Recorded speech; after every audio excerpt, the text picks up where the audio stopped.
Leao really began with the two of us, two hospitality professionals. When we met, we discovered a love for good food and creating cozy spaces. What we tried to make is to create an ambience, something very unique, something very relaxed, and of course, some great space where people can connect and of course eat good food. So this is how Leao Pizzeria came up, and this is now a place where people come to share good pizza and share conversation and have a good time.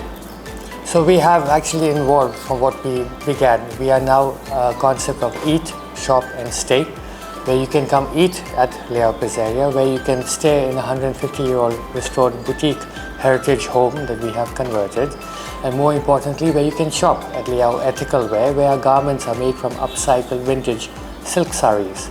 So we in all have created a space where you can come, slow down and enjoy the Goan feeling of Susegad.